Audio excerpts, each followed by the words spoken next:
What we're doing is we're looking top to bottom at this house. It needs a ton of work, exterior and interior, from floor to ceiling. Electrical shot, plumbing's jacked up, the walls are all messy, the floor and foundation's moving all over the place.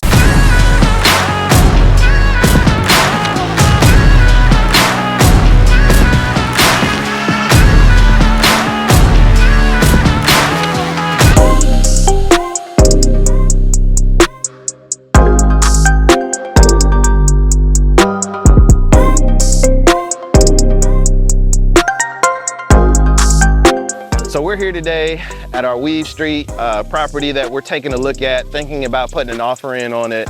One of my clients, again, happens to be behind the camera.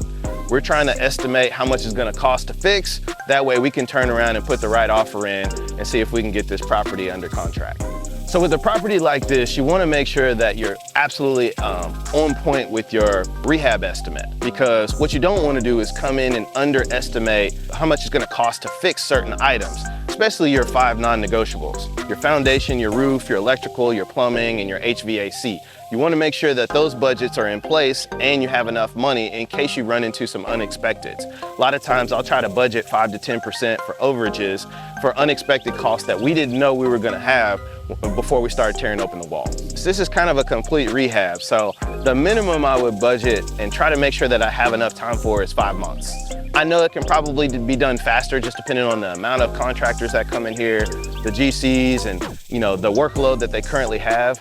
But I would say no less than 5 months is what I would be planning for to get this thing back into shape. It's a small property, but it does need a lot. So when I'm looking at this property, trying to determine whether or not I'm gonna rent it or I'm gonna flip it, first you gotta look at the area. The market for resale in this area is not as strong as other areas, okay? Not as strong as the Dallas-Fort Worth or the Waco market. So we're kind of out in the country. So it's a really strong rental market, not as strong as a resale market. So I would be looking at this to rehab it and rent it. There's a shortage of rentals in the city of Itasca anyways, and so we wanna make sure that you give them a good product. That way they can turn around and rent it for you for the top dollar very quickly. And so that's what I would be doing with this one. I'd rent it out. So right now, this one is a 2-bedroom, 1-bath house, right? Just around 900 square feet. To maximize the rents, it's got enough space to turn this one into a 3-bedroom, 2-bath house. We just take a little bit of reconfiguring of the walls, but it can be done. I would change it to a 3-2 to get the rents up. That way my profit, my cash flow on the back end would be a lot stronger. This one is kind of like a 5, man. It's kind of in the middle. It needs a lot, but I've rehabbed some terrible properties and turned them into something really nice. This one, at least the layout is easy. I've had some really challenging properties, so I would say this is a 5. Now, on the scale of 1 to 10, how bad are the flies out here? About a 10.5. These flies are horrible. I'm just letting you know that now, so.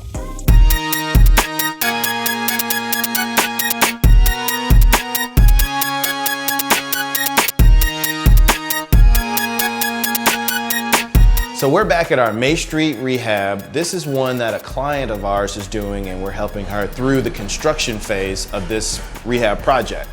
So the last time we were here, this home was in complete disarray. She had just purchased it. They were tearing out walls, tearing out windows, tearing out everything.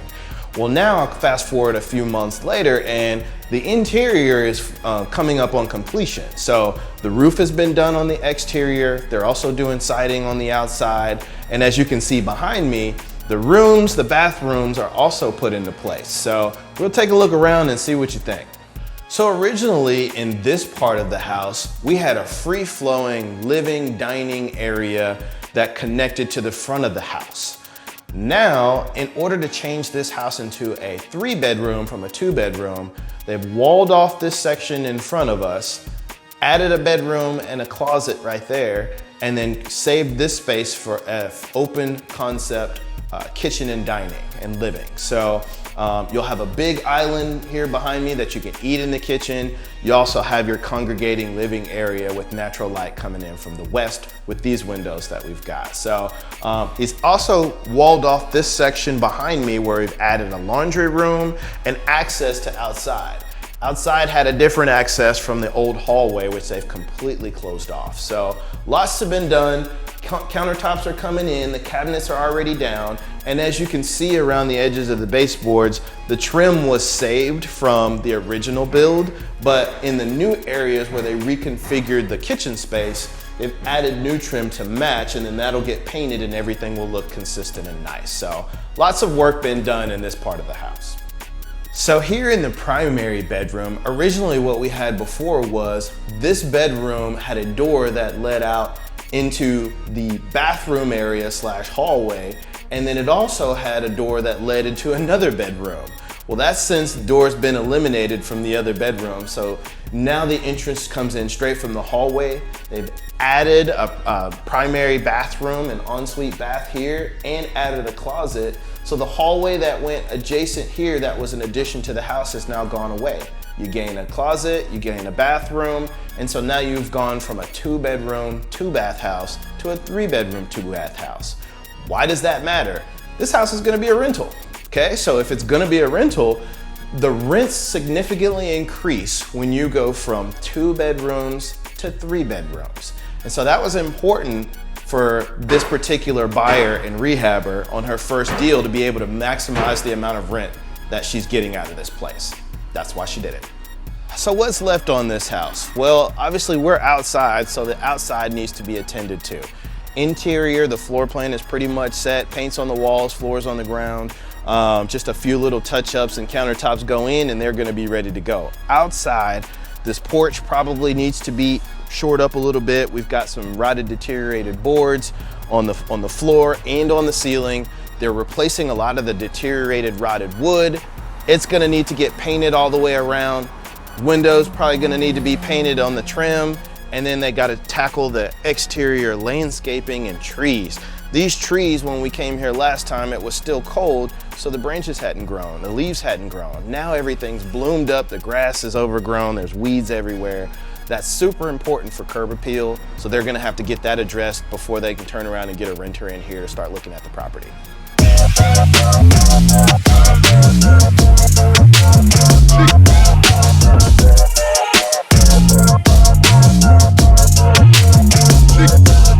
This is a 2-bedroom, 2-bath house, which is right around 1,100 square feet or so, give or take.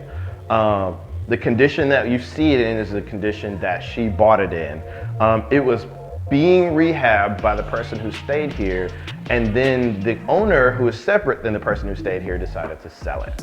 And so she stepped in and bought it. So a lot of the demo and grunt work of the rehab on this property has already been done. It's a 2-bedroom, 2-bath. It will stay a 2-bedroom, 2-bath when she completes her rehab. This is one of the first rehabs that she's done like this.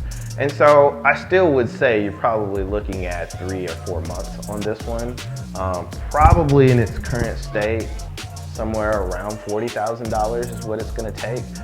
They've fixed a lot of things, but there are still some things that need to be corrected. So I think it's a shorter rehab because it was partially done coming into it, but it still takes some time. It's not done, so it'll still take some time.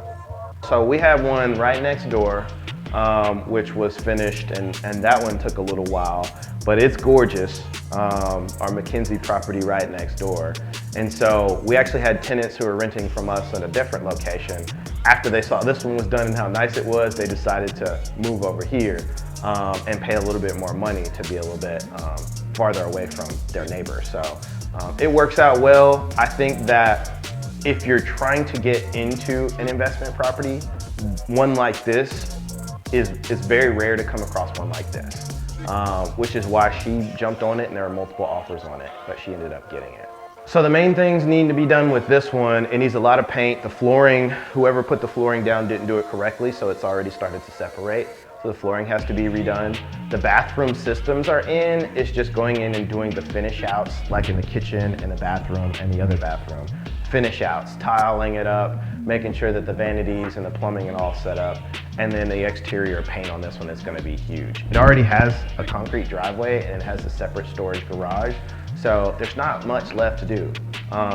But there is, enough to where it'll take her a couple months.